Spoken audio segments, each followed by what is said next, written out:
Mayor Canos, Here? Mr. Donahue, Here. Mr. Hammond. Here. Ms. McCready, Here. Mr. McQueen is absent. Mr. O'Day, Here. Ms. Zamara, Here. Notice of this meeting was provided to the Bernardsville News, Courier News, and the Star Ledger, filed with the municipal clerk and posted on the municipal bulletin board on December 24th, 2020. Please join me in the Pledge of Allegiance. I'll put the flag right here.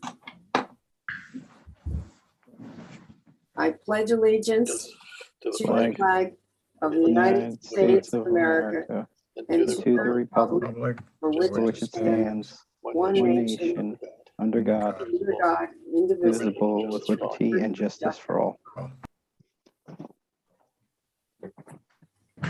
Okay, the first thing on the agenda is a presentation by the Environmental Commission on e-vehicles and chargers. Johanna, you are here, yes? I don't know if Johanna's here. This is Rob Wilson. I'm also on the Environmental Commission. Yeah, I think I'll see be her. presenting.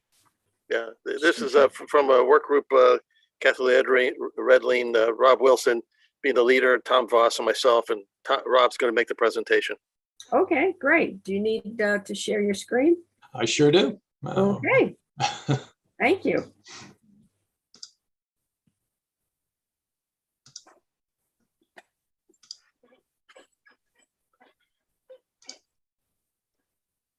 All righty. There we go. Hopefully that's showing up for you. Yeah, we see it. Excellent. Well, thanks for making a bit of time for this presentation. As Jeff said, we've been working with this environmental commission subgroup for about 6 weeks, I'd say, maybe a bit longer. Really doing some fact finding on all things electric for Bernardsville. So there are 3 topics we're going to cover in brief today. One, and the focus is these electric vehicle chargers. And I apologize if some or all of you know some of this. I think it's some basic information. The idea here was just to get everyone to a common level and sort of explore what we might do within Bernardsville from a public implementation perspective. So we'll cover that in 10 minutes or so. There's also shorter presentations, a slide or 2 each on electric vehicles, especially for the municipal purchase, and also electric bike chargers and what we might do with those. So without further ado, I will jump in. So very basic, what is an EV charging station? I'll use the word, the initialism EV, so electric vehicle, quite a bit. So that's EV, electric vehicle. And there are 3 types of chargers, or 3 levels as they call them. One is the kind you plug into the wall. So that's called a level 1. They're very slow. As you can see, 2 to 5 miles of range within an hour is what you would typically expect to get from that.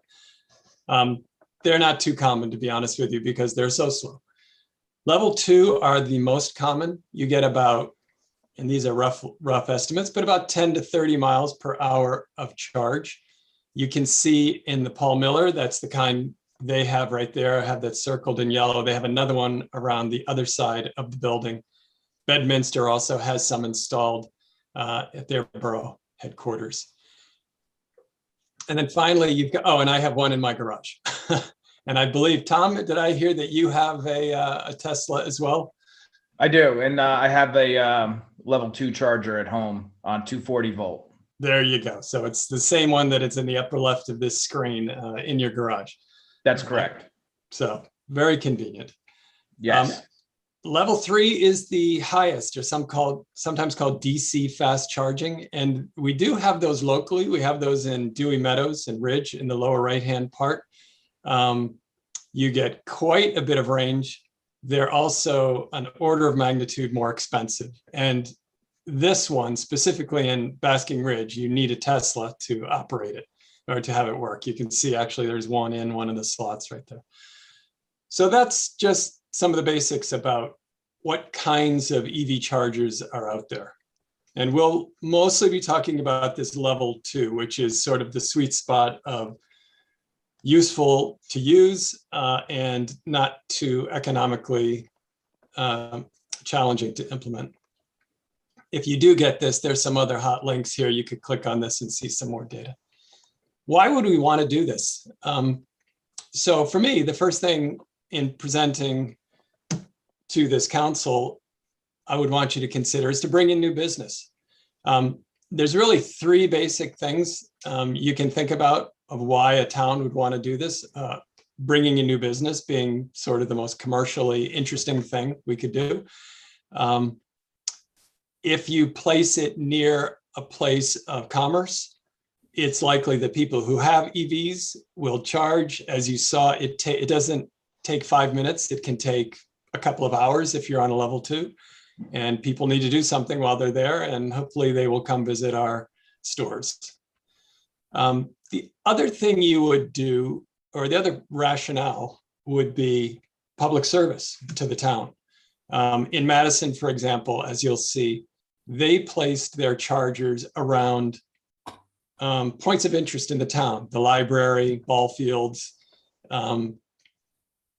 train station, their borough headquarters or hall.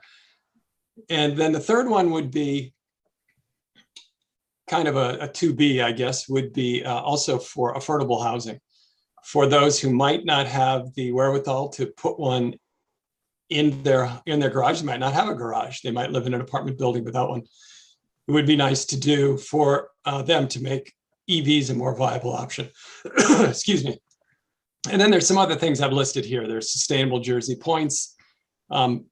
It's very likely inevitable that these things will be everywhere. You can see these chargers on a website called PlugShare. Circled in red is our area, and it's fairly sparsely populated. And a fair amount of these are private as well. But there's a nice open gap here where if we did have a charger or 2 more, we think we could attract people to them. So let me keep moving. And you could see the growth, actually. I'll back up just briefly. They're growing astronomically, but you've heard all that. Here's some real numbers, though, which I thought were interesting. Kathy Redling was able to get for us.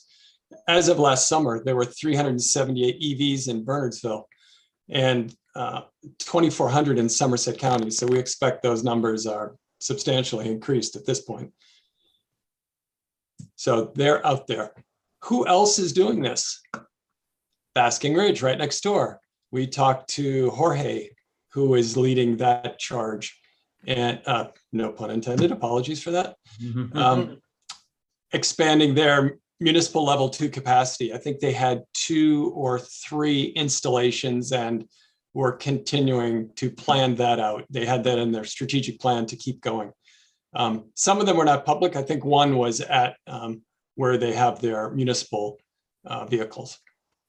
Bedminster had some, I already showed you that in a picture. They've got some level 2 outside their municipal building.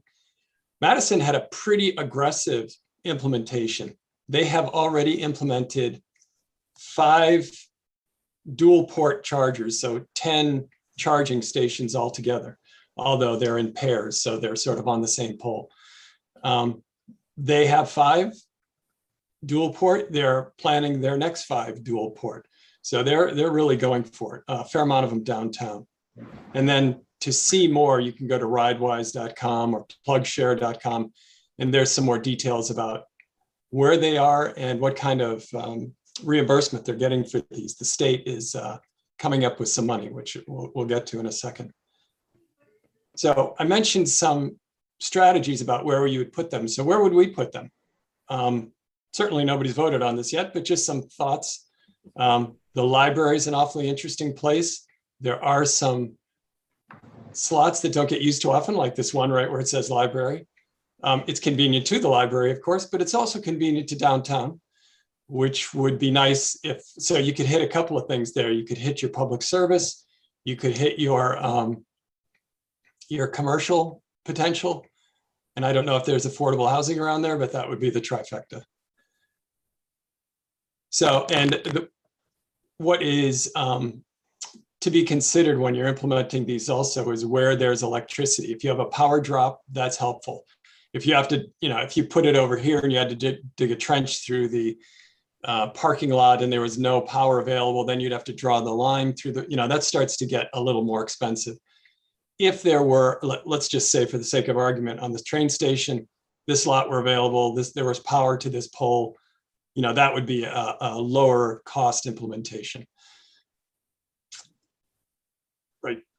And, those are things you'd have to think about if you're sort of in an out location in the polo fields or, maybe at one of the ball fields. Here at Ammerman, there's actually a junction box on the other side of this sign. So despite the fact that it looks like it's kind of out in the middle of nowhere, I think there actually is pretty good power there. And again, this is just hypothetical, but to give you something to think about. So finally, the money page and the chargers themselves. So that, Tom, we talked about the charger in your garage, probably around $500, I would imagine, and maybe another that's $500. right. Yeah, perfect. Okay, and another $500 to implement, plus or minus. So that's not a dual port. That's a single port, and there's no commerce associated with it, and it's protected from the elements.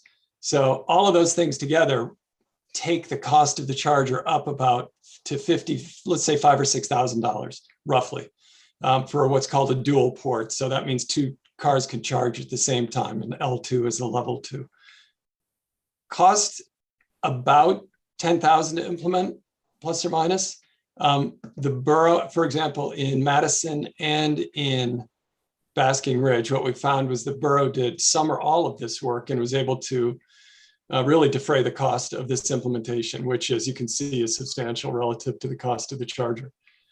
The other good thing that helps offset that cost is the DEP is currently offering up to $6,000 for one of these dual port chargers.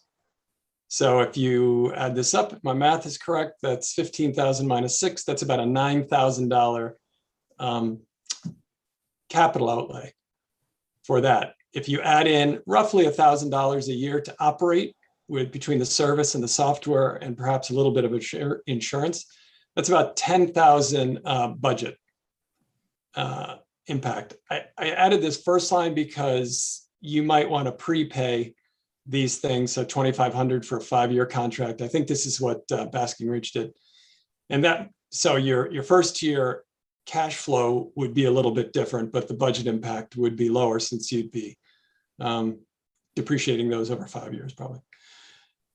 And the other bit to consider would be the operating cost of less than $1,000. That's the same thousand net any potential revenue offsets, depending on how you price this and how much traffic you get to the chargers. So, yep. Sorry, quick question. Please. The implementation costs, I'm assuming that would go down if you did multiple in the same area. I think part of it would go down. To be just transparent, I'm speculating a little bit here, but I think part of it would go down, but it also depends perhaps even more on where it is. So as I mentioned, where do you have to dig a trench? How far do you have to take power from the source to the EV unit? I think those are going to probably play more into the cost than. So if you did two side by side, you're doing all that work regardless, right? But doing two instead of one, you think we'd still have to pay $9,000 to? I don't. No, I don't. In that case, you would be leveraging whatever that site work you're doing for the one very likely could be leveraged for the other. So that's the kind of leverage. So that's a good question. Is there any excise tax or service fee that could be applied to sort of recapture some of this over time? So you have the users pay for it, so to speak? I don't know about the tax, but I think that speaks to this other issue about the revenue offset and how you price. Yeah, that's what I was going for. If there's any ideas, or is there any models out there that other municipalities might be following?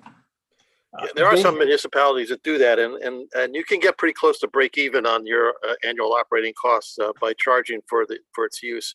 And to Councilwoman McCready's point, the closer you are to a transformer energy source, the cheaper it becomes. And if you also plan ahead, say you only really want to have two dual ports right now, but you may want to have 2 or 3 or 4 more in the future. If you lay that infrastructure work down at the first time, then when you implement them later and you expand, it becomes far cheaper. Yep. Great point. Okay. So what are the typical like revenue aspects of things where like it's like a rental fee? Like who does that? Maybe I could just go look it up. What townships do it today?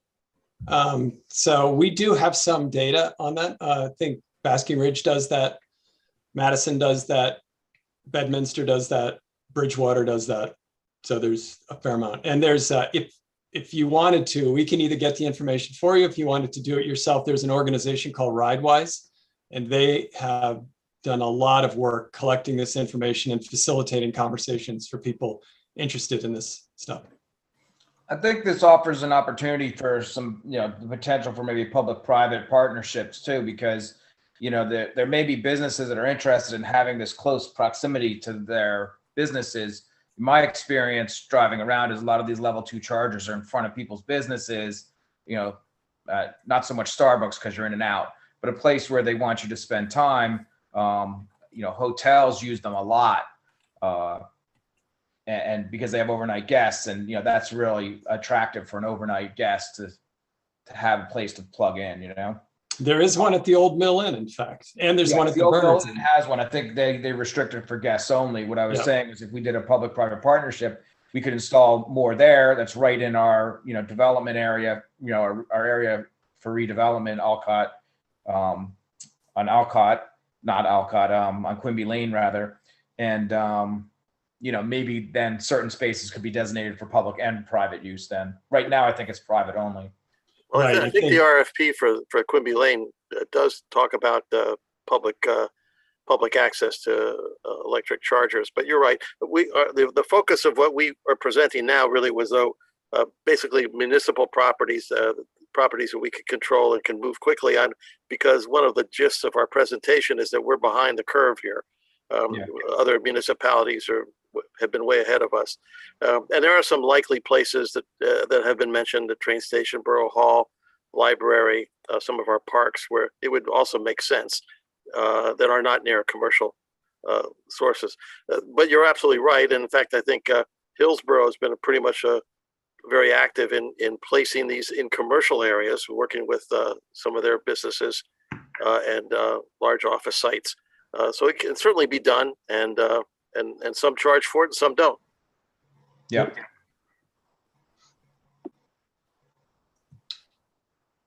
So there probably are some risks. I thought of a half a dozen here and try to think of some mitigating circumstances as well. What happens if we don't get the revenue we expect? To a certain extent, you can set pricing to offset that, but that will be a risk. If someone comes and damages, steals, somehow incapacitates the units, I think you can get insurance according to a couple of the towns we spoke to. So I think that would be a wise thing to do, since these will be just sitting out there in the public. This one is, I'm not a lawyer, so I may have gone, a little out of my skis here. Usage dispute. If someone thought there was some sort of injustice by where they were placed or what the cost was, I think we could just make sure we're being fair relative to what the other towns are doing. Parking came up as something that people in some instances either did or was a potential thing to get upset about. So I think the idea here is a couple of things. Make sure the ordinances are clear, and make sure that, unlike perhaps a handicap parking, we don't put it right in front of the door. You probably want to put it in a less popular parking spot, at least for now, when EVs are in the minority rather than the majority. So just a couple of things to think about, and I'm sure there's more, but that was. So getting started, and this is sort of the the wrap up here for the EV portion, EV charger rather. This was just a white paper, a fact-finding session.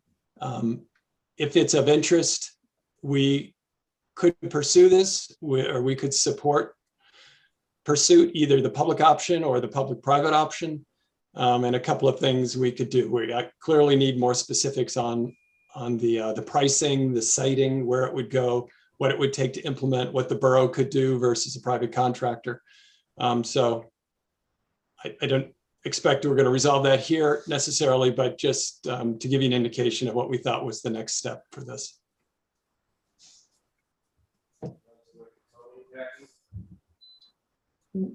Councilman One- Hammond. One of the big things is that we want to going forward is essentially the approval of the council to pursue grants in this area. We've missed the deadline on a number of them, but some are coming up. And so we really want to be able to avail ourselves of both the state and federal and private grants. Was any look into like whether this can be used for law enforcement vehicles? Because they idle to run the radios and. Well, that's the next set of slides. Yeah, okay. All right. Well, look at me. Jeff did not set me up on that. Well, it's Reading ahead. great minds think alike, John. Okay. I know we had talked about it in the past, Jeff, you and I, go ahead. So Dr. Hammond, do we need to get a council motion, or should we just keep going? Well, why don't you just finish off, and because we're running a little long, why don't you finish off the presentation, then the council can talk. Great, sounds good. All right, these are just, this one is the EV. I went here first since we mentioned it, the borough EVs. This is actually where we started a few months back. I have an EV, I'm a very big fan, and we noticed that in this now very famous Westport, Connecticut video, there's a police chief who talked through how they're using, I think it was a Tesla Model 3, and just seeing really attractive economic return as a result of it. It is a bit of a special situation there. So talking to Kathy and who's close to what's going on at Borough Hall, we think the hybrid might be a way to sort of move toward that. A hybrid really has both the EV and the what's called ICE, or internal combustion, the conventional car, in one. And it will get you halfway there, basically.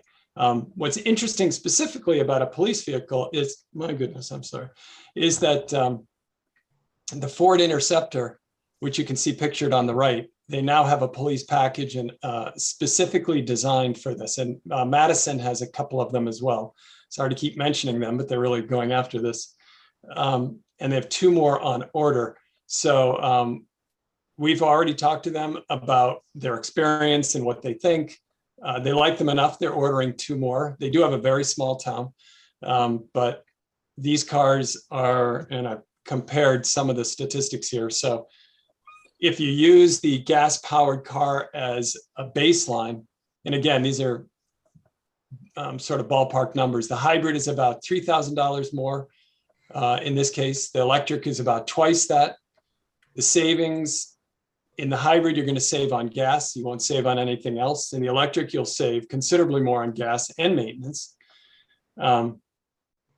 The police package, the gas and hybrid both have it. And I won't read through all of this, but the bottom line is we think for Bernardsville right now, if we had to buy a new car, our recommendation from the Environmental Commission would be to go for this hybrid, where you get some of the benefits, some of the cost savings, and specifically because of the idling, the third from the bottom there, you're really going to get an environmentally much more friendly car in that hybrid, because it will not, the engine won't be running all the time, even when it's on. So all your electronics will be on, but they're powered by the electric part of the engine and not the gas part of the engine.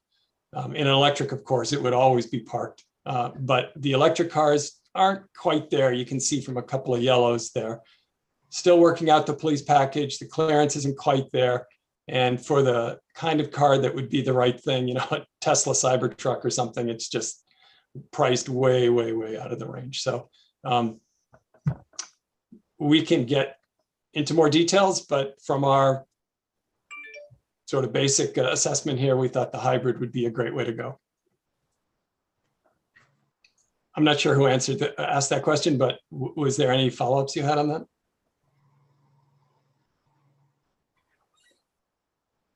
Keep going, Rob. Okay, take that as a no. All right, we'll go back to electric bikes. Just a teaser slide, really. This is the only slide we have. We think this might be a really nice, very low cost way to provide a service to the town. If we put up one of those EV car chargers, it's very likely we could stick one of these bike chargers right on it.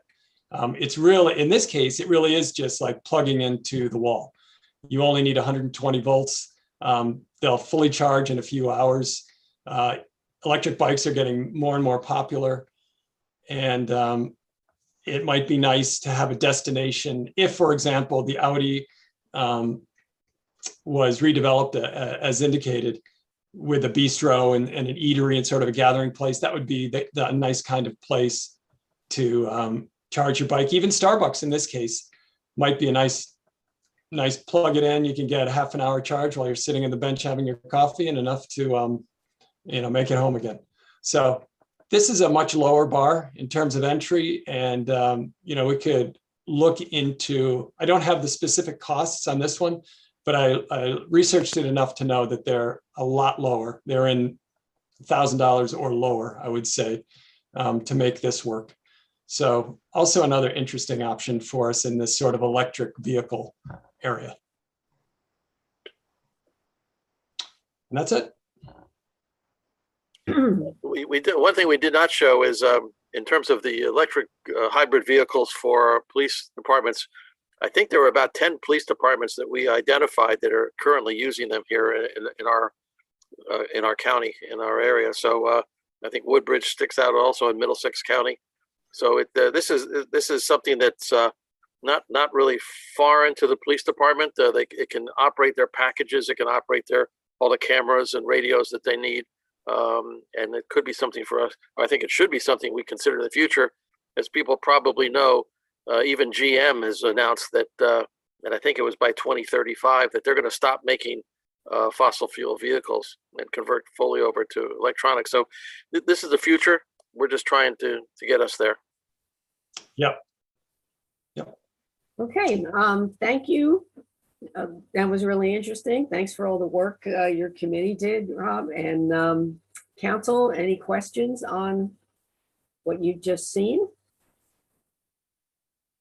I don't have a question, but I think this is definitely something we should pursue in conjunction with our 2020 budget.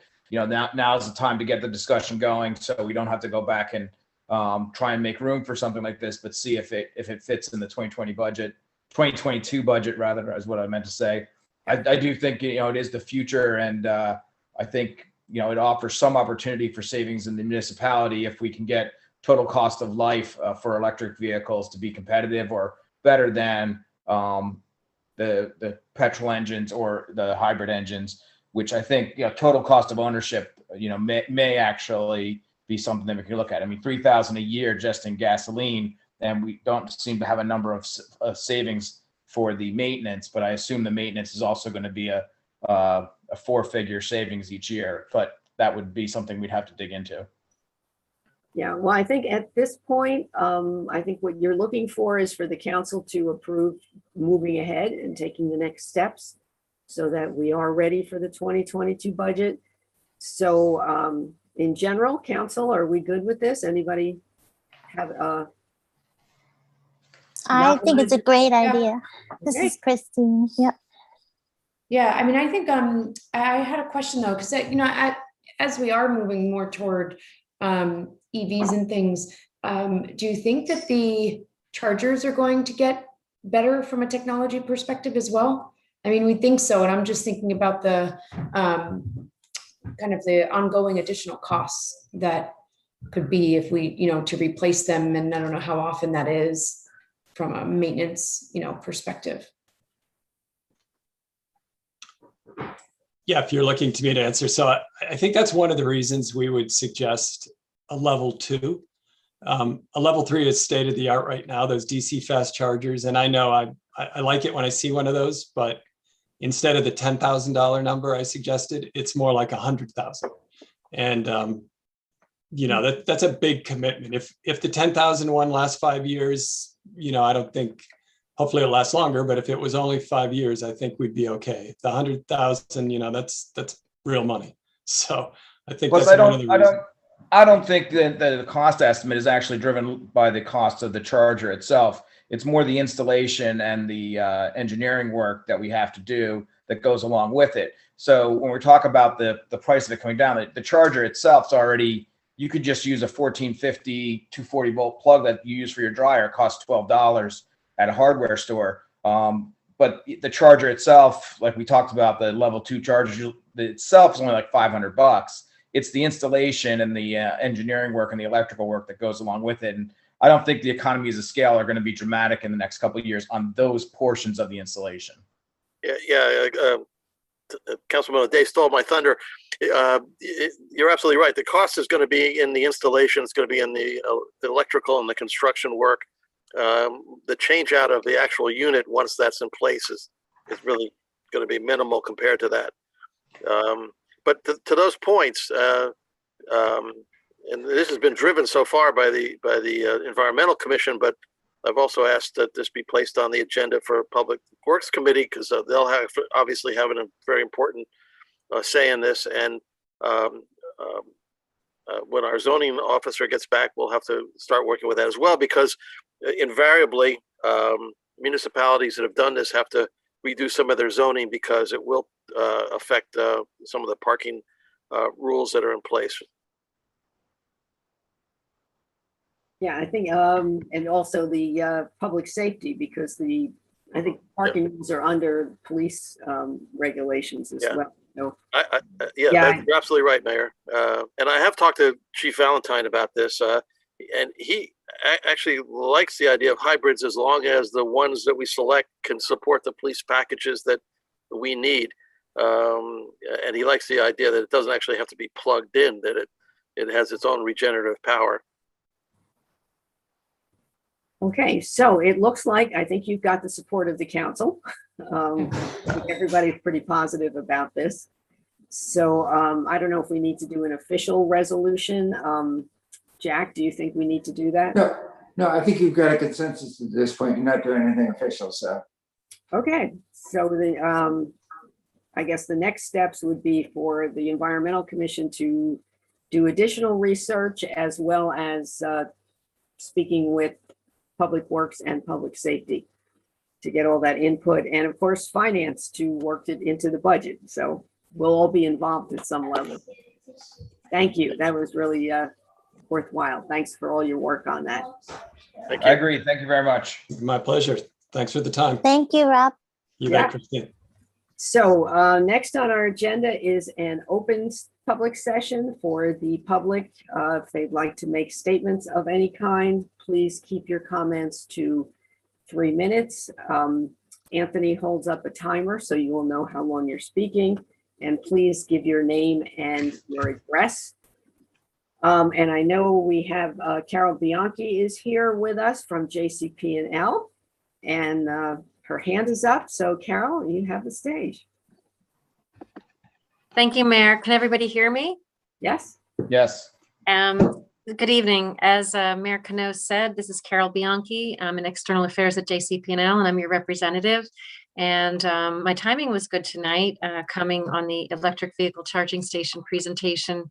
Jersey Central also filed our application with the Board of Public Utilities. As you know, we are regulated by the BPU, and so they will need to approve our application, which is to provide incentives to our customers to encourage the development of electric vehicle charging infrastructure throughout our territory. I also wanted to let you know that while we're talking about the environment, JCP&L was recognized with an Environmental Leadership Award by the Commerce and Industry Association of New Jersey and Commerce Magazine. And that was for our stewardship and leadership of the environment.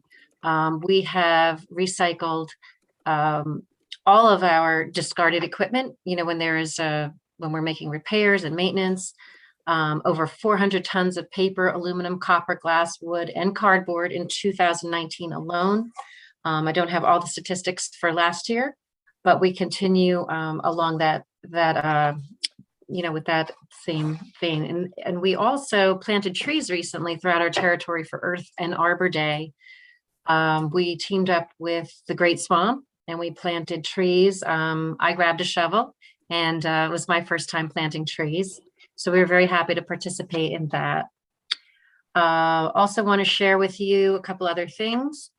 We have our annual meeting with our county OEM in Somerset, and we will be inviting your local OEM coordinator to attend to grow the relationship and to review the processes during storms.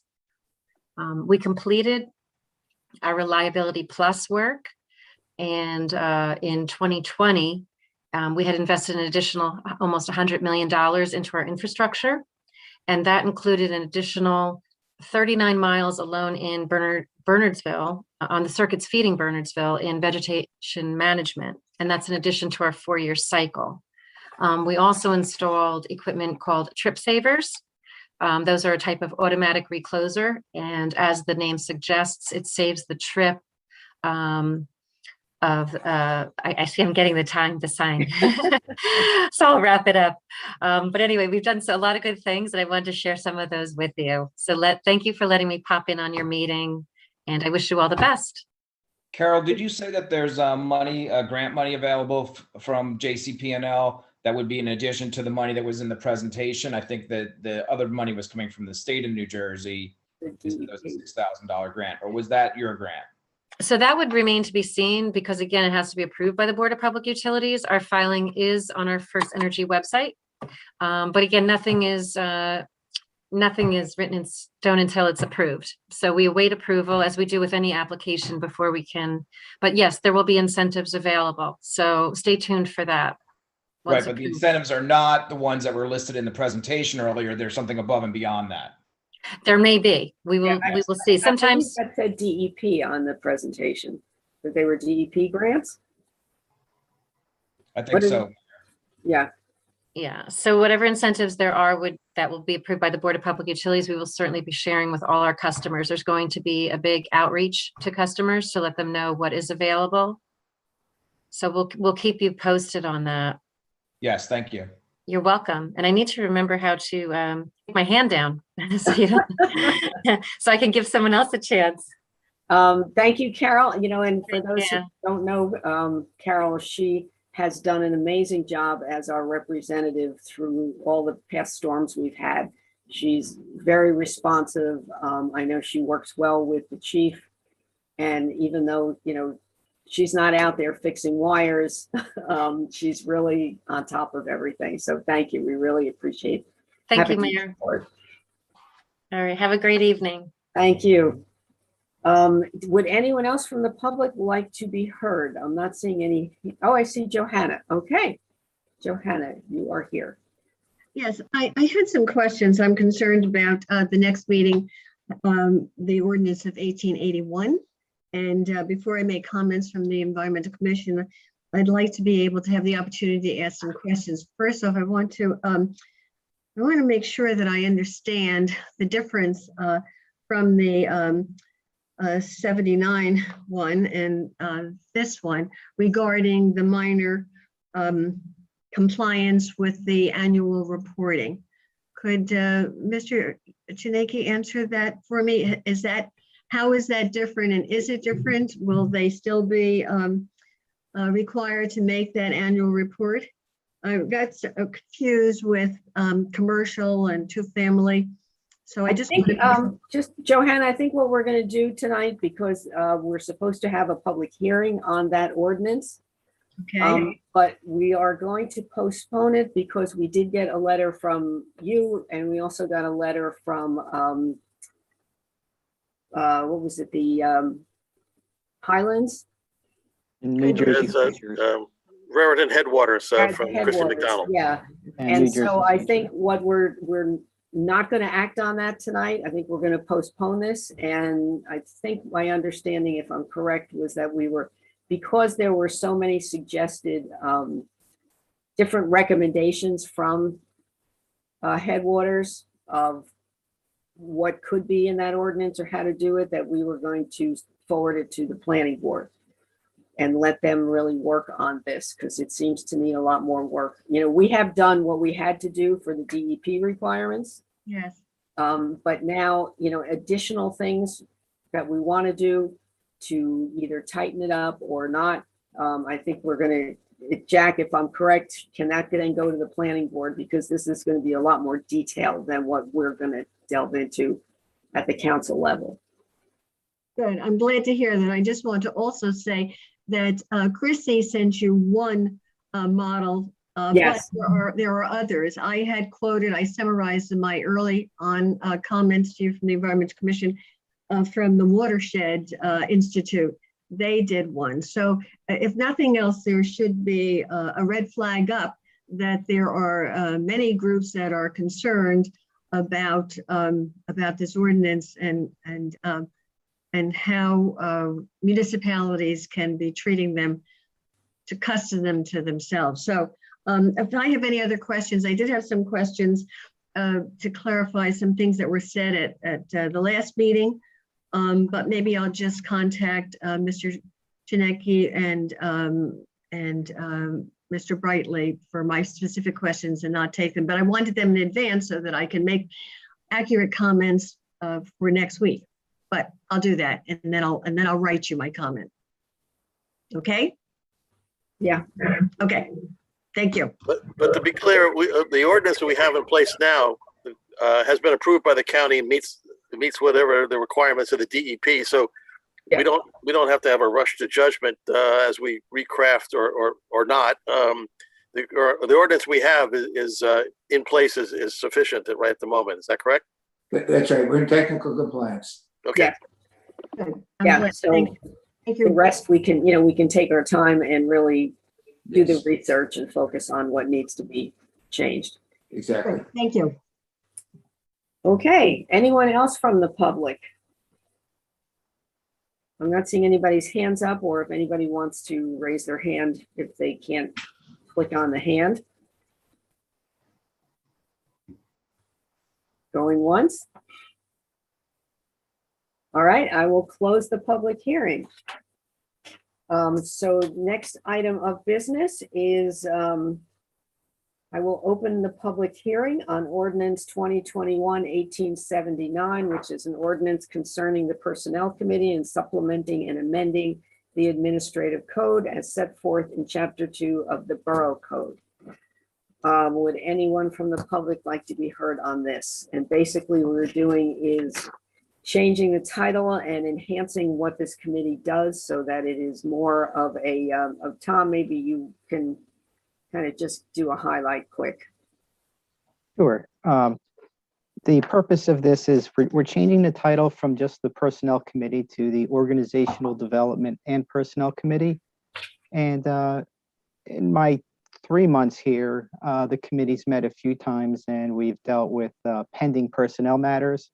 But there's such a rich opportunity to do other stuff with respect to working on organizational charts, core values, missions within departments, identifying key performance indicators,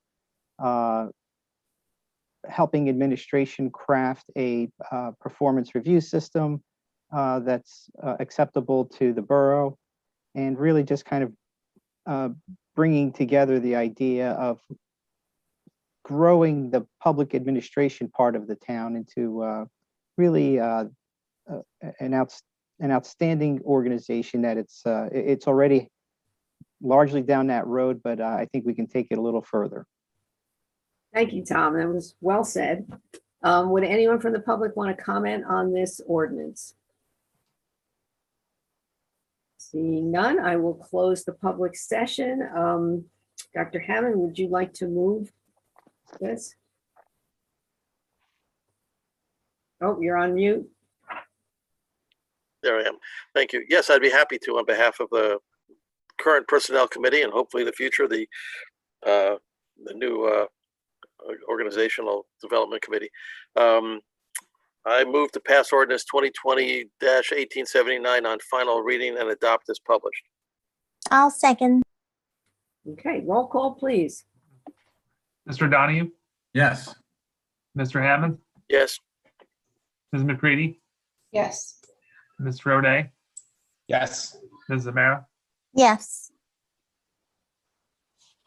Good. Next is, I will open the public hearing on ordinance 2021-1880, appropriating $400,000 from the Capital Improvement Fund for various equipment as listed in the 2021 municipal budget. Would anyone from the public wish to be heard on this? And I think we pretty much covered what was in that at the budget hearing last month. So anyone want to be heard? Seeing none, I will close the public hearing. Tom O'Day, would you like to move that? It's a finance thing. Yes, I will. Just scrolling to the screen, one sec.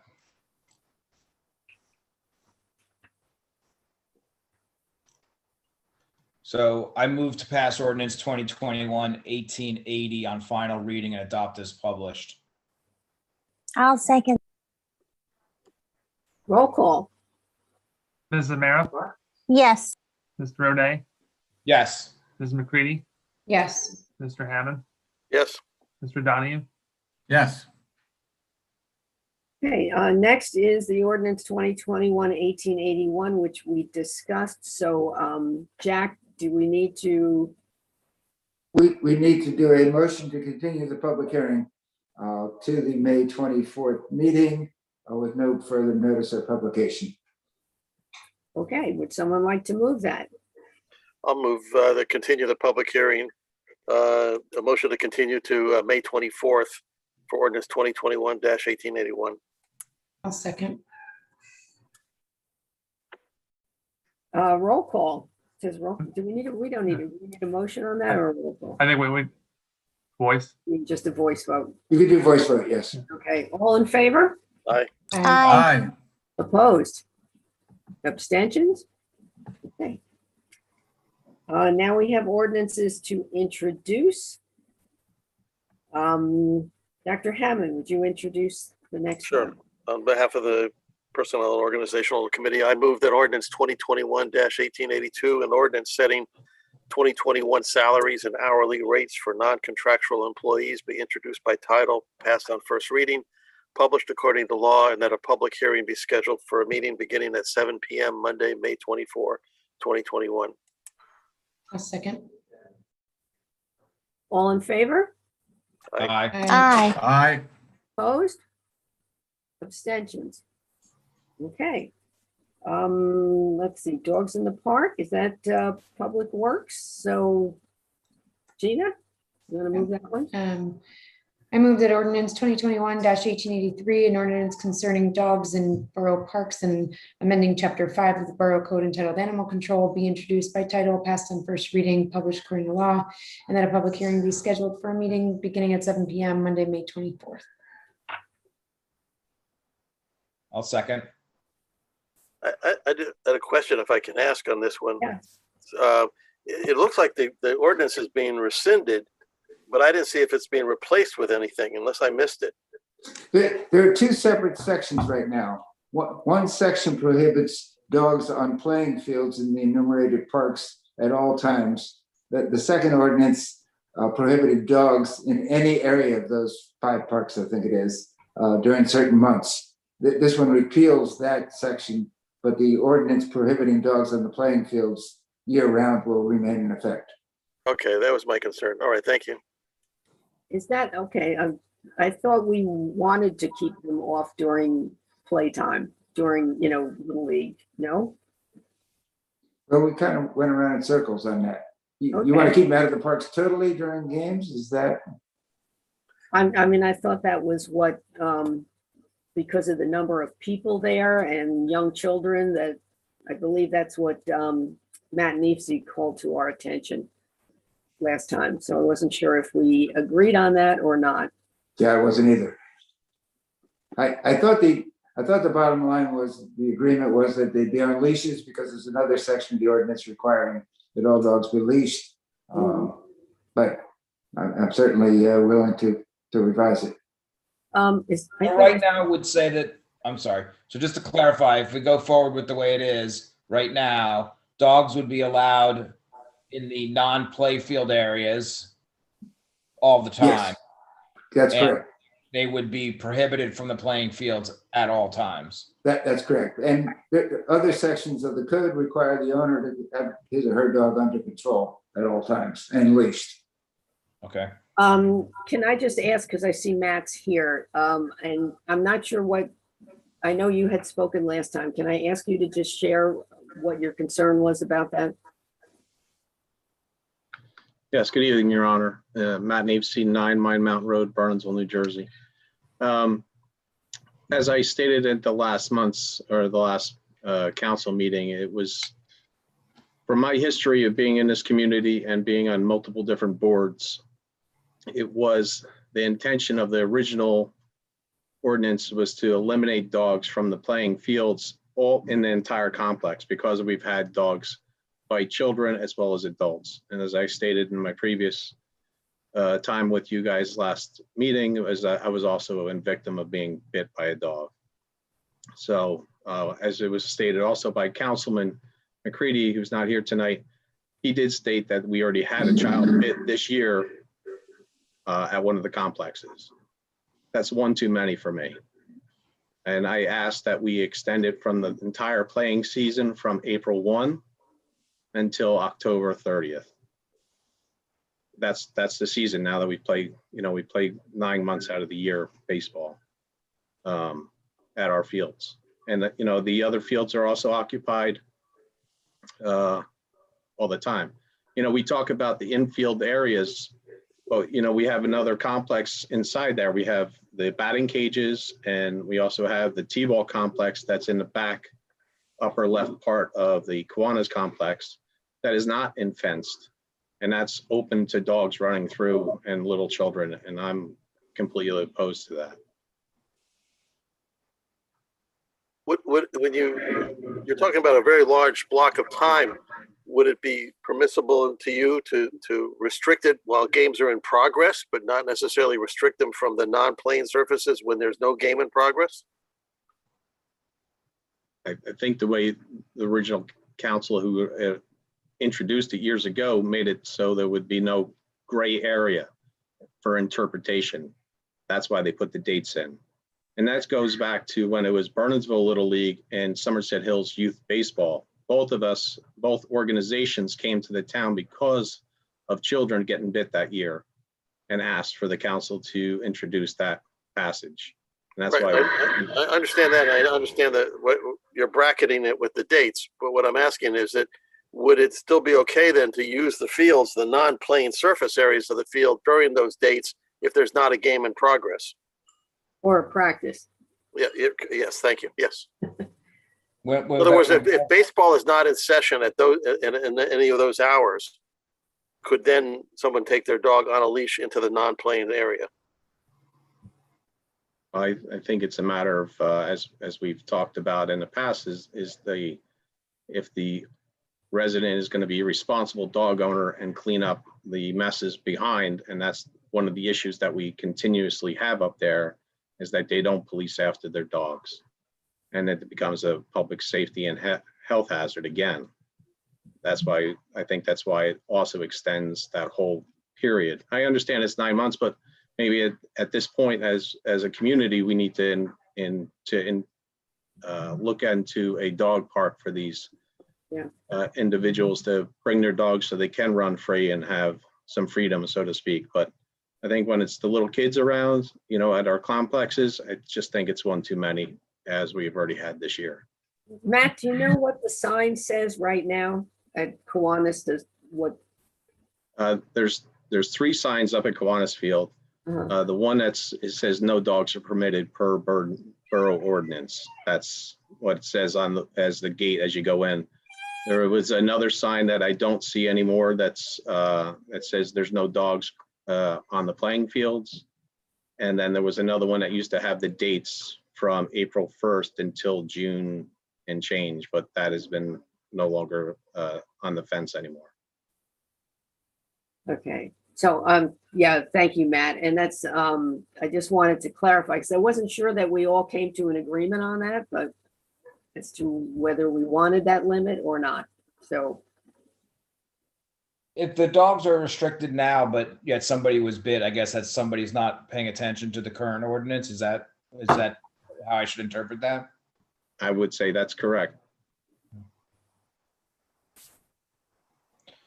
because And a lot of times when there's a game, the younger children that aren't playing are running in the non-field area. They're playing there, and that's where people are with dogs. So I think that's the concern, is the kids are just, out there. They're not on the field because they're younger. Yeah. Well, it would be good if it would be better and easier for us if we had a place to send the The dogs. the dog owners. Right now, I don't think we have a viable option for I don't, them. but yeah, I don't think a dog park is necessarily either or. I think people bring their dogs, so they go to the game and they bring their dogs. I mean, I can hear what Matt's saying, but I'm also, owners have to know their dogs too. Like I would never bring my dog there to do well with the dogs and people sometimes, but not everyone's like that. I think Fido's the greatest thing since sliced bread, but he could not like children or, be a rescue with different issues. So I could actually see both sides of it, not to give a long. I think the argument about cleaning up after the dog is an important one. I think that's an important point that we haven't focused on and needs to be considered. Do we have dog stations I know we had budgeted for it at Kiwanis and at the different fields, with bags and. Yeah, they're installed at Polo for sure. Yeah, I don't know if they're at Kiwanis too. Just a sort of an aside, but sort of on topic. The Kiwanis is fenced in. The part that going between the fence at Kiwanis and the power station, does that belong to the power company or does that belong to us, or? Does anybody know? I mean, We have the playground part where the. Yeah, but the power station is separately fenced, and there's a larger field sort of like outside the Kiwanis playground boundary. Is that ours or is that JCP&L's or? So, if you could doubly fence that in, you could almost have a dog run elevated looking over the Little League fields, which might, be the solution. But I don't know if we own that land or if we could do that if we. Maybe we can look into whether or not we own Yeah, that. because if we did own it, it's basically almost a great place to watch the game because you're elevated and people can be with their dogs away from the kids. That's a solution. I don't know. I take no position whether you should amend the ordinance or not, but we do have separate sections that require that dog waste be picked up immediately from anywhere, not just parks, and also the dogs be leashed anywhere in a public place. Yeah. Sounds like we could do some more thinking on it, but let's find out if we own that or if we do, if we can use it for something like that. Because it'd be a simple fix, I would think, is cut the grass short and add. Yeah, well, we do have, we're just, we're introducing it, right? We are introducing it, Mayor, but I think we should understand what the Borough Council wants to bring for next meeting, because the wording, I think, if I understand it correctly, the wording is that they're allowed on the non-playing areas during the season. Yes. Is that what the wording's out, Jack? That would be the result of this ordinance as written. Yes. Right. Okay, so I mean, that's not consistent with what Matt was talking about. What does the council want to do, I guess? That's exactly right. Yeah. Do we have a consensus at all on which you prefer? Do you want it to be limited dates or not? Anybody? Like not during the season? Well, I think Matt brings up, rational concerns, and it's not like it's never happened. I do feel like, it would be good for us as a borough to have a place for the dog owners to take their dogs. I would, my dog's pretty calm. I'd like to take it somewhere with me, but I would comply. I mean, if people don't want it at the baseball game, I wouldn't bring it, Yeah, I mean, I think the times is a little funny, right? I mean, for Kiwanis, it makes sense, right? Because that's at baseball fields. So there's specific times for baseball. But if you think about polo, that's football, that's, soccer, it's other stuff. So I don't know. I wouldn't necessarily put dates on the ordinance itself. for that The reason. dates, but- right, the dates on our current ordinance 5-9.1 that's referenced here go up to June 30th. And this is before there was fall ball, which now, Right. that's what Matt is saying, is that it goes to September now, so. Yeah, but I'm saying like all year, right? Why not just have it all year? Why restrict it Right, to? because there's Yeah. other sports, it's true. But yeah, I see your point though, because at the polo grounds, there's different playing fields and, people like to walk their dogs through the backfields to get to the old Army Trail. And so you don't want to not allow that. This old ordinance 591 was obviously written with baseball in mind. Yeah, By the Yep. dates. yeah. I mean, are we talking about restricting just the Kiwanis field? So that No, no Polo Grounds, Claremont, Rose Bowl, and Kiwanis. I mean, could we get a temporary fence up at any other property now that we have more properties where there's no fields right now, like a temporary fence, and just say this is the only place where dogs are allowed to run? Like as an interim solution, at least. But I mean, to the mayor's point, what if I want to take my dog on Old Armory Trail? I can't walk across the field with my dog. Yeah. Go the other way. There's 3 other Oh, wait, I entrances. see Bob Markowick wants to. Oh, Man, go ahead, Bob. Well, you You're just muted now, Probably. Bob. You hit mute. that Old Army Trail is technically Audubon, and there's no dogs allowed on that trail per president of the. No, that's not true. I was speaking with him at the Audubon, actually. Sorry about that. We There's did 2 that- different ones. Yeah, There's- there's 2 different, from, I'm talking about the one that's down at the back past the lacrosse. yeah, that's our property, but we did it as a joint project with Audubon. The property switches after Chestnut, then it becomes, and they're saying no dogs, we allow dogs on our side of it, so, yeah.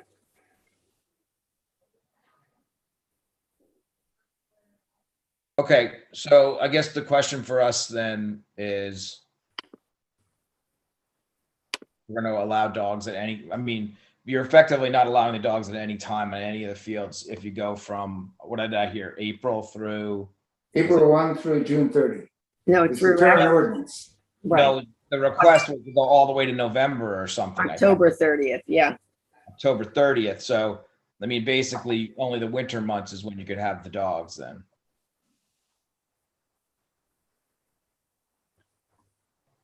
Yeah, I mean, and I know a lot of people are getting rescues now too, right? And send their little puppies and they're literally holding them like babies in their arms. I don't have a dog, so I don't really know how any of it works, but I know if somebody has a puppy and they can't leave them home either. So I get it, but yeah, I think it's also a matter, to the point about the polo grounds and getting to Old Army Trail, et cetera. It's a matter of congestion. Things are much more compact at the Kiwanis Fields. There's a lot more room to maneuver, if you will, to move around at the polo grounds, as an example. So I'm not sure we can have one rule fits all Mayor, circumstances. Plus, aren't we planning on creating a walking trail around the polo grounds as well? I mean, Yes, and you'd be able to walk your dog on that, I would think, but, Tom, you wanted to say something? yeah, in some communities, the council authorizes the department, like the recreation department, to come up with rules unique to each location, and then council would approve the rules by resolution. Is that something that we could think of, Jack? Well, I'm not sure the enforceability there. If someone violates that, it's more difficult, I think, to enforce it in municipal court if you get a chronic violator. Yeah, I think it's going to be difficult to Councilman Hammond's point to create a one thing fits all and then allow us to do any sort of enforcement on it. But I think maybe we can just start one by eliminating the contradiction that now exists in the code. And that's what sparked this. There seemed to be one section that wasn't in agreement with the other. Well, they're not really in contradiction. One says that they're not allowed on the fields, playing fields at any time. The other, there's some overlap. The other says they're not allowed in those parks during that time period from April through June. So they're not inconsistent, but there is some overlap. They're redundant to some extent. Okay. Now, some towns I know get very specific. I've been in parks where it says dogs are allowed on the walking trail around the fields. And there are signs up that say, you can't go off the walking trail. So maybe it's something that needs to be studied. But could we have separate regulations for each facility? Absolutely. So I think that's I what, think you can designate, that's what I'm saying, you can designate specific no dog areas in each of the parks. yeah, I You think, could have the stands at the fields. right. And I think that's maybe what we need to do, because one size does not fit all. They're very different, each facility. And maybe you're right, I'm gonna Bob Markowick and maybe see if that was something you could look into as to how each of those fields are used and when, what the timing would be for, or where dogs could be or not be. Is that something? Yeah, I certainly have an idea of the usage right now. I mean, it's. I know Plainsboro Township, for instance, has very specific ordinances that say they can be on the walking trails, they can be in the picnic areas, but they can't be in the immediate area of the ball fields, not just the playing surface, but also where the stands are, where the batting cage is, that sort of thing. Oh, just sort of on this point, I looked at our 2016 master plan when you guys were talking. It looks like, if you go by the map that's in there, we actually own the land between the Kiwanis fence and the power station fence. So that would be a ready spot for like a dog run, I would think. But maybe we can task someone who can verify. A quick look at the map. Because it's flat, it can be cut, it can be fenced, and you're kind of like already there. It's by recreation areas too, which is. Yeah, that's worth looking into. So what do we want to do with this ordinance then? We haven't voted on it. Do we want to kind of table it and get more specific to it, introduce something by facility? I'd be willing to follow the recommendation of the rec committee, and certainly consider the recommendation of the rec committee, on field specific restrictions, with the safety of the children in mind. I agree. I mean, we want to be safe. And then, once we've got safety handled, then we want to be as liberal as we can with, accommodating our dog owners, but safety first. Yeah, that's way well put, I think. Yeah. Okay, so we're going to give you another job, Bob. Thank you. So when we're not going to vote on this, can we just take, what do you want to do with this, Jack? If I think we should just not vote on it and send it to rec for further study. All right, done. And so rec is going to look at I think Councilman Donahue's idea is a great one. They're going to look into whether we actually could turn that area between the two fences into a dog run. I think we should. In addition to field specific restrictions. Yes. Or public works or open space. Yeah. I guess what I'm getting at is who's going to take that on? Who are we assigning it to? Recreation. I think we should do our larger master plan discussion. So that's coming up in our next rec meeting. So we could put that in as part of the whole discussion. Right. It makes sense. Yeah. Right. I see Plainsboro ordinances. It doesn't actually describe in the ordinance, but it says certain areas are posted as no pet zone. Posting shall be done in such a manner as to clearly designate restricted areas. Those may be permitted off leash in the area of community park. They have a dog run. So that's how they do it. I can send it to you, Bob, if you'd like. Can someone clarify, as the ordinances, although they're conflicting as they currently stand, are dogs allowed off leash anywhere? No. Okay. So that's the part that I'm really. And the issue that's more concerning to me is they're not allowed in any capacity at the polo grounds, which I think is contrary to what I think we need to do. I don't think that's true. I think they are allowed at polo grounds. Yeah, just not on the playing fields. Exactly. Jack, is that your interpretation? No, but currently, if I can just go back to that. Yeah. Hang on one sec. Through the end of June, they're not allowed at the play. That's Polo right. grounds. Section 591, and this is what prompted Yes. this draft ordinance is before you, prohibits dogs in any area of the polo grounds between April 1 and June 30. Oh, any area. Any area, yes. Right. That's why I say the ordinances aren't conflicting, but they're redundant. One prohibits on the playing fields year round, and 591 prohibits in any area of the 4 listed parks between April 1 and June 30. Okay, yeah, that needs work. I mean, I can speak for myself. I think outside of the playing grounds, dogs should be allowed on leash at the polo grounds. It's a big enough space that I think it could accommodate it. Yeah, and that's what we're asking Bob to look at each place individually so that we have rules for each facility rather than Great. an overall policy. Yeah. Okay, good. Thank you. We need sorry, Mayor, did we need to withdraw the motions? Because we had a motion and a second on that.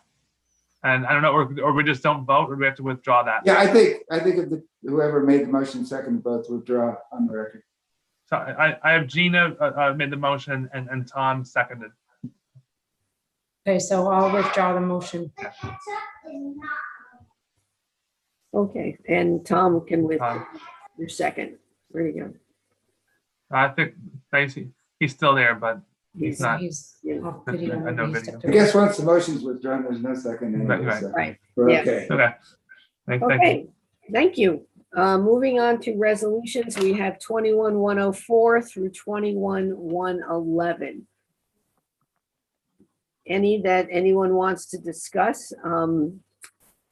I know the Personnel Committee was involved in appointing the mechanic, and the candidate they've selected has EV experience, which is a good thing. So I think that's a positive. Any comments on any of these? Anyone want to talk about them separately? If not, would someone like to move them?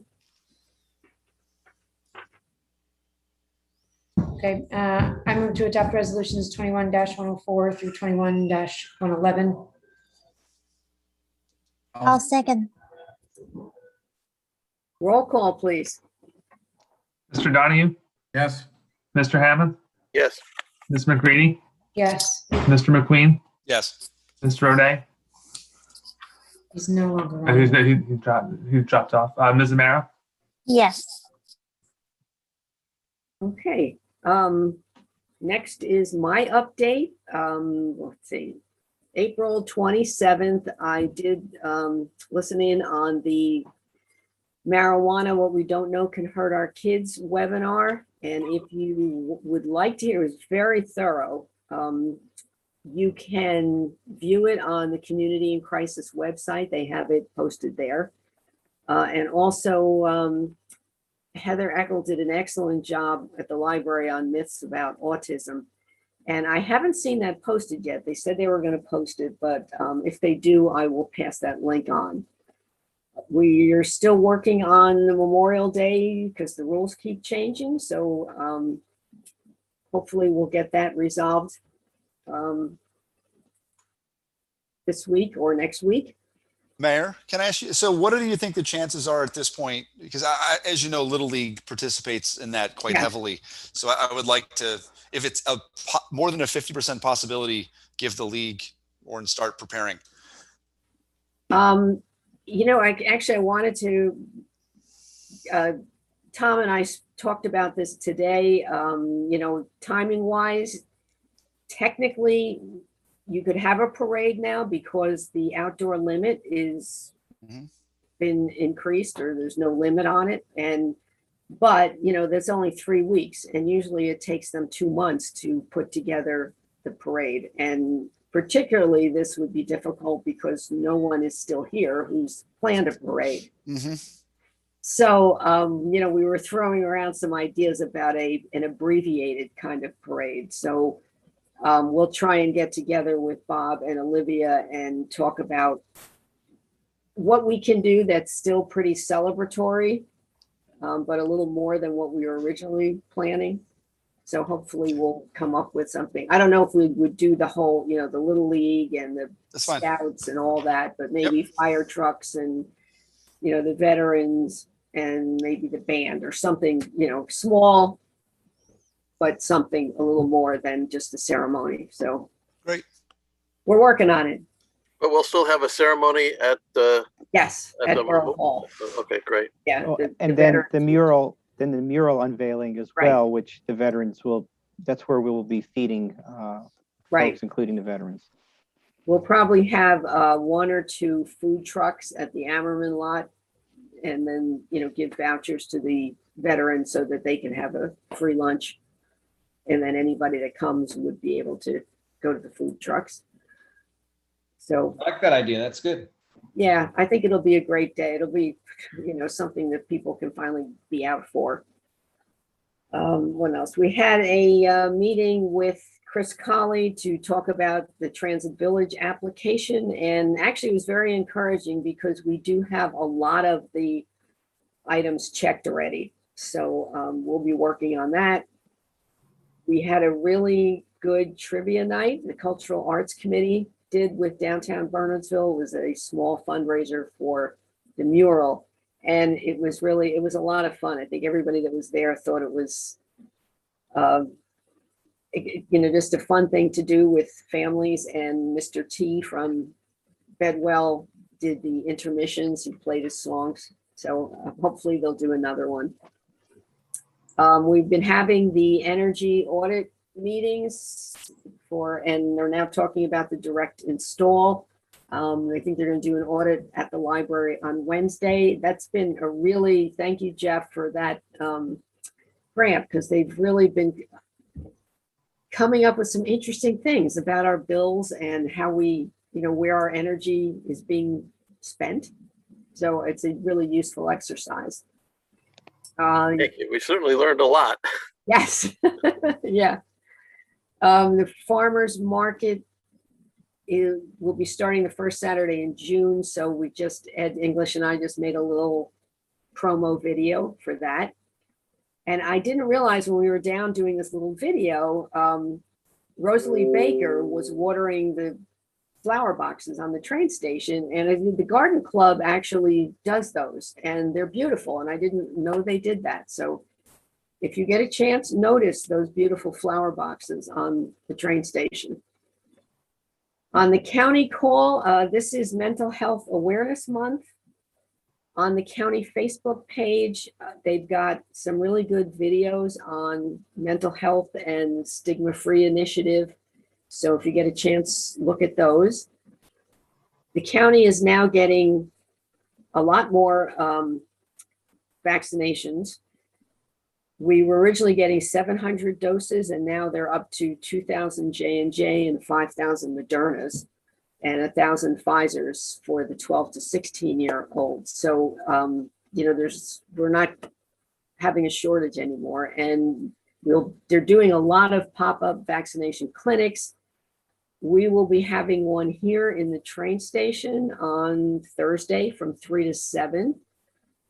Geared towards the communities that are within walking distance of the train station. They also did one Friday night at St. Bernard's for some of the food pantry clients that I heard was pretty successful. I think I just sent you the update. We just got information on the rescue funds that I forwarded to you. Today was the deadline for them coming up with more of the details on that. So hopefully that money will be coming in sometime. Our Congressman Tom Malinowski had asked for any requests from municipalities for community project funding, and he had to select 10 to submit for federal funding. And believe it or not, our Boylan Terrace project was one of the 10. Doesn't Awesome. mean, As soon as Yeah. you said that, I thought of that project. Yeah, I did too. This is exciting. except that, I mean, it doesn't mean we'll get it. It's just, New Jersey sent in their 10, but every other state sent in however many they were allowed. But We it's can't nice get it if to we don't know. ask. So Yeah, 100%. Yeah. It's just nice to know that, the congressman thought it was a worthwhile project. So I think that's a positive. So maybe the feds will think so too. And the county was also doing a survey of municipalities about when we're returning back to opening borough halls, having in-person meetings. So that's something, we'll be getting more information about what different towns are doing. And today I attended the kickoff for the Mayor's Monarch Pledge. I'll be doing that again this year. So hopefully we'll get more involved in saving the monarchs. So that's my report. Administrators update. And so, so a number of things to report this evening. First, I'm very pleased to report that today we received a deposit of $1.4 million for the sale of the residence at 251 Minebrook. And thanks to Jack and a number of other folks who had to actually, on our team that worked really hard over the weekend to finalize that deal. Especially, I'd like to point out Chief Miller of the fire department, who had to do some coordination with the fire code folks, and it all worked out well. And I just want to remind the residents that the budget we adopted seemed somewhat higher because we had to account for the taking in of this money. But throughout our presentations, we made it clear that this was just a one-time transactional bump. It wasn't actually part of our budget. And the finance office is certainly breathing a sigh of relief that came to fruition. A couple other things to report that year to date pool membership sales have exceeded last year. Right. Actually more than in the past 5 years, I'm told. Excellent. I hope council and the community has noticed a slight change in the way we're approaching our Facebook page, the borough's Facebook page. We're trying to highlight government in action, and while we're not setting the world on fire, it's definitely a substantial increase over the likes and shares and comments we've gotten from previous posts. If I can just interrupt you, I think that the post on Anthony was outstanding, and he got so many compliments from residents for, how helpful he is, how friendly he is, how knowledgeable he is. It was wonderful. That was a great way to start out to kick it off. Thank you. yes, thanks, Anthony. Thanks. I saw all the likes and comments. I really appreciate that. That was really great to see. And I'm sure we're going to have other posts for other employees and a lot of great people who work for the borough. It's all going to be a surprise week to week. I would encourage everyone to take a look at the library's new website. And speaking of opening up, they had their first live event. They transformed the grounds of the library into a safari park, which was very interesting. Thank you for the appointment of our new mechanic. We're very excited to welcome him. I will be asking council to consider a proclamation to honor our retiring mechanic, who has been with us for 36 years and has single-handedly managed that fleet. And so we will be honoring Larry at the appropriate time. I just want to warn you that he's not up to speed on Zoom calls, nor does he actually like being on social media and stuff. So we're going to have to play that one pretty cool. We had our first due diligence meeting with one of the redevelopers this past Thursday for Quimby Lane, and we have the second one scheduled for this Thursday. We do have one redevelopment related matter for executive session tonight. And Councilman Hammond, I hope I'm not stealing your thunder, but we are receiving 17 cases of LED bulbs that we are receiving as a result of a grant that you applied for, and they will be distributed throughout the community. I don't know if there's anything to add to that. Not stealing my thunder. We've been waiting for those for a long time, and we'll distribute them through the local food bank and some of the churches and the VFW, et cetera. Okay. And then two final things. Special thanks to the CERT team that Chief Valentine has organized to assist with the bike races, which I think are really a huge success and a shot in the arm for our recreation program. But those are volunteers that are helping to provide some of the public safety coordination on site. Grateful to them. I did hear today that the pharmacies are not collecting used syringes and stuff, which I want to confirm.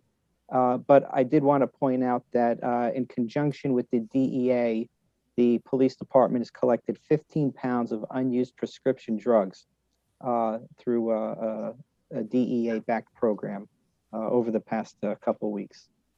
So and that concludes my report. Thank you, Tom. Thank you, Tom. You're welcome. Correspondence, we had a letter about gas leaf blowers. I don't know if everybody had a chance to read that from a resident. And I think, what we're finding now, because people are working from home, is they are much more aware of what's going on during the day, noise-wise. So I asked Jack to give us some sample resolutions from other towns who have addressed gas leaf blowers. I don't know what the council's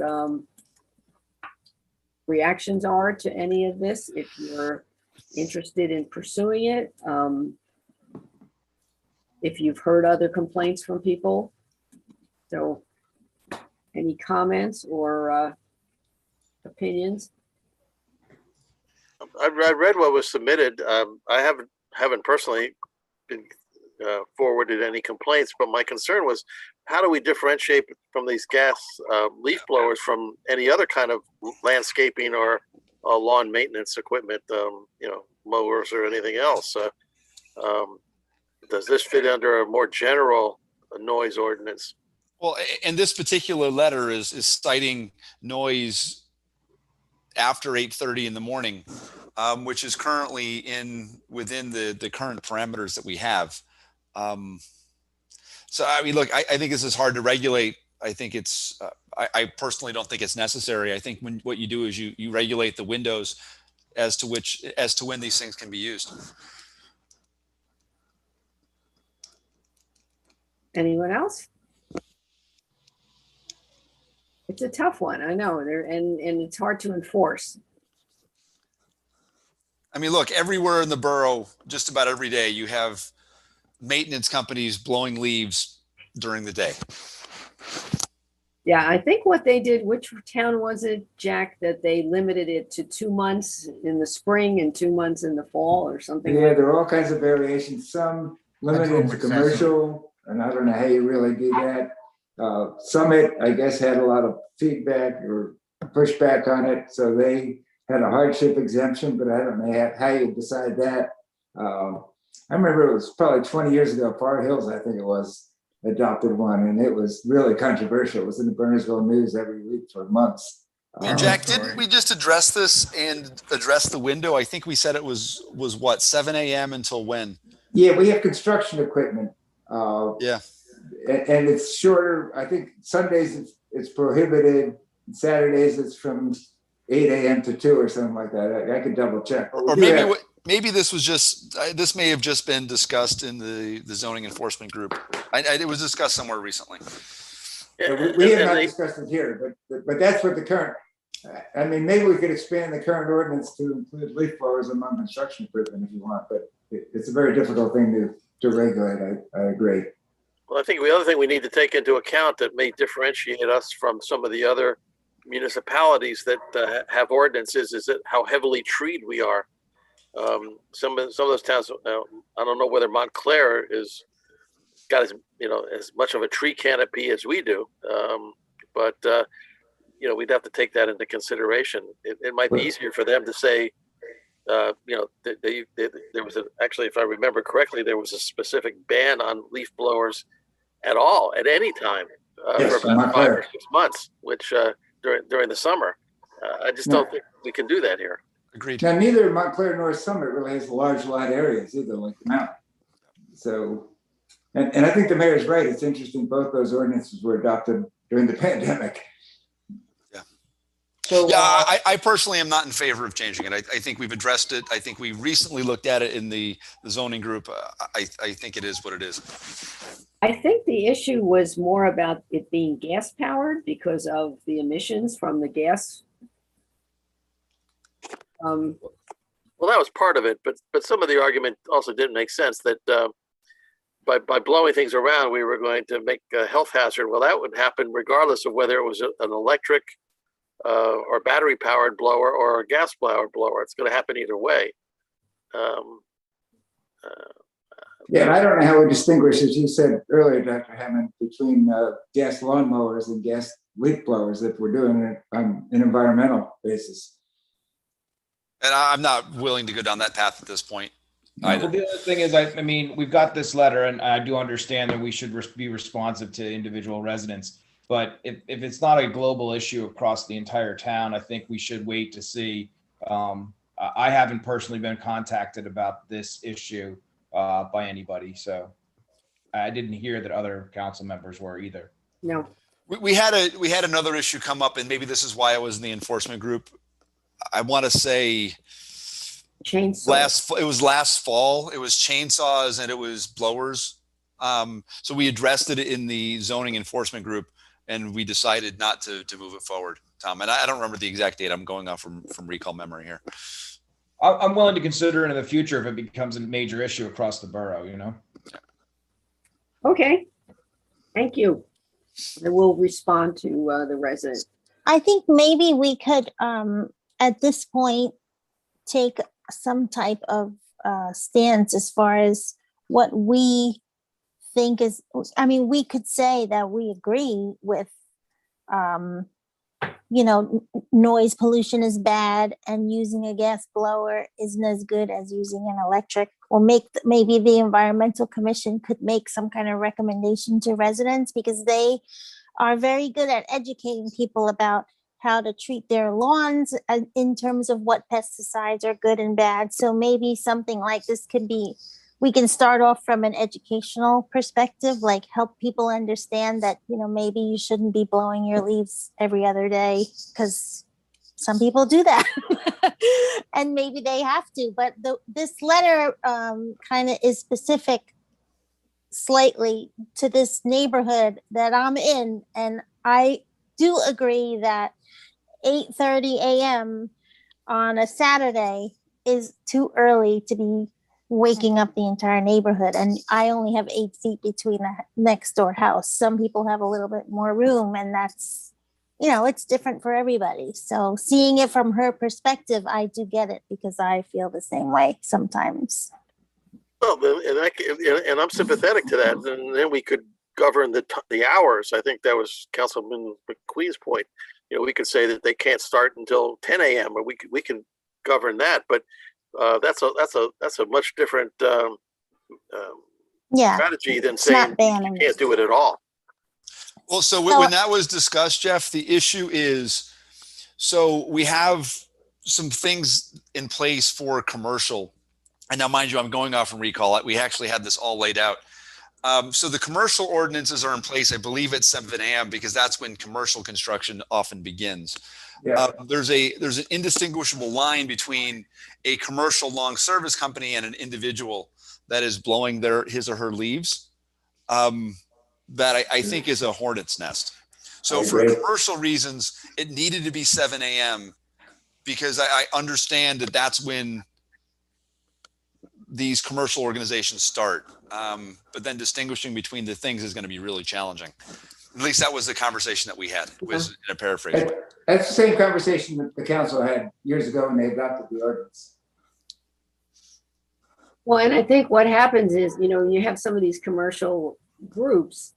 If it rains all week and they can't get to their clients, they're going to try and make up the time on the weekends. And if you really limit the hours, you're hurting your business.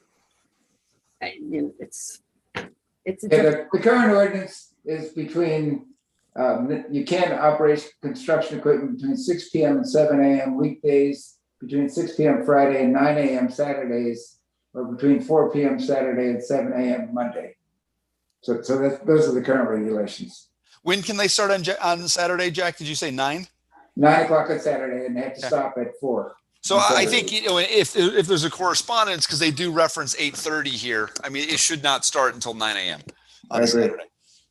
Is that also for a resident, or is that just talking about commercial? Well, the one thing we could do, as I say, is that the current ordinance does talk about the operation of tools or equipment used in construction, drilling, earth moving, excavating, or demolition work. So we could expand that category.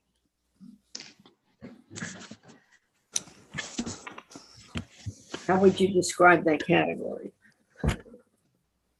Landscaping? Yeah, landscaping. It's up to you. I'm not even suggesting it. I'm just saying that's the one thing we could. Or we could say gasoline powered equipment, which would which would at least encourage people to move towards the quieter stuff, We could say gas powered landscaping equipment I think that's reasonable. between those same hours. I think, it makes sense. I mean, what's the noise? It's the noise. It's not really other things, right? If it's the noise, we should be categorizing the things that make comparable amounts of noise. Well, if it's the noise, then you just have to clarify the decibel level, which we don't have. Yeah, we can't. That's a whole different can of worms, because I we think don't we're have the overreaching equipment or the qualified personnel to do that. So that's only one complaint. So it's like, I think somebody made, let's wait till it becomes more of a global or a larger issue. If you hear from different places, maybe we address it, but. Well, so I even think, I think about that. So, every Saturday morning, there's an army of people driving tractors on Kiwanis baseball fields, getting them ready for 9 a.m. games, right? Yeah. Whatever you put in place has to be enforceable borough-wide. And I would assume that Kiwanis Park is not the only place that has equipment that's working to get things ready for various things. So we're going to leave well enough alone. Is that the consensus? I think we leave well enough alone. Yeah, I agree for now. Okay. All right, thank you. That was the only correspondence. Do we have any unfinished business? I know Tom C. mentioned this during his report, but I really would like to thank Glenn Miller publicly and the fire marshal. We ran into an unanticipated problem with the Mine Brook property, and with respect to smoke detectors, which are never a problem. And Glenn really stepped up, worked all weekend and worked this morning. So we were able to close today. So I would like to publicly thank him. Thank you, A lot Glenn. of people put effort in, and I don't. Yeah, know if I'd you like to thank Glenn too, if that's the case, because obviously. Yeah, exactly. Very important aspect of what we were trying to do with our finances this year. And while we probably could have done it a week later, there's no sense kicking down the road that we can today. I agree. Glenn went above and beyond. So Yeah. thank So you. does that mean the residence is sold, or is that just our? The residence, the 8 acres, including the house, sold. So, but the subdivided residence, is that still sort of going through the process? No. We closed today. Okay, perfect. I was just there today. Maybe I didn't. And like I said, a lot of people contributed, but Glenn really. Oh, great. Well, and Doug Walker, who's supposed to be on vacation, also helped coordinate the whole thing. So Anthony, John McDowell, a lot of people contributed. The fire marshal, the mayor came in and signed things, but Glenn made it all possible. Jack, you too, Well, thanks. Okay, so it's done. Yes. Do we know what's going to happen next? Did he mention what is he going to be doing, renovations or moving in? Or He plans on living there. Yeah, I think it was the ideal purchaser through a public auction. he's going to move in. So Yep. I think we lucked out. Jack, I'm assuming the answer is no, but I haven't asked the question. So during the final negotiations, I'm assuming all the relevant easements for our access to the property were included. Yes, that's the other thing. This is a very unusual transaction because we've got a permanent driveway easement coming off of 202. We have a temporary driveway easement that goes farther up into his property until we determine exactly where we're going to have access to our property, lot 6.02. And we have a cross utility easement because we're not sure exactly where all the utilities are. And we both want to be able to have utilities. So it was we were very fortunate to get this buyer who was flexible about those things. And as I say, he's actually going to live there. So. Okay, it's good to know. Let them know, don't lock the gate and, will they give us a key? Because we're running out of there during the week quite a bit, just getting the race course set up and taken down.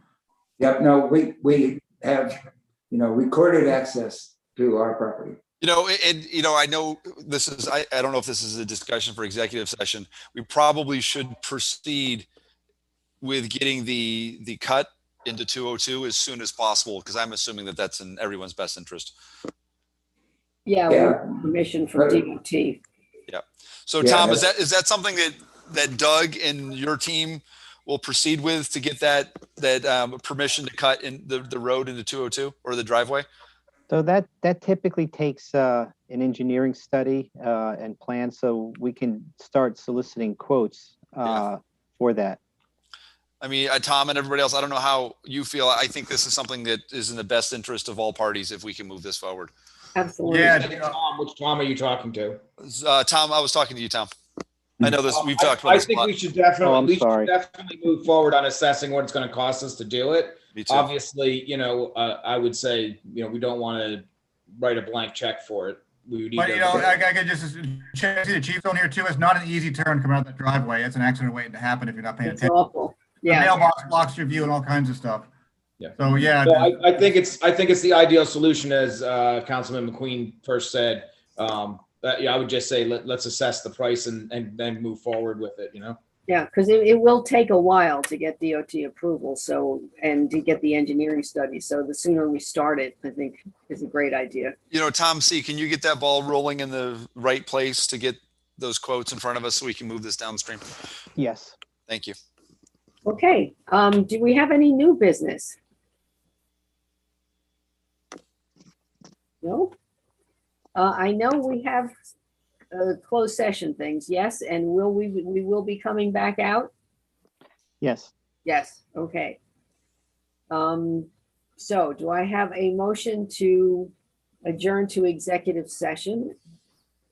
I move to adjourn to executive session. I'll second. Okay, and we will return to public. So, all in favor? Aye. Aye. Opposed?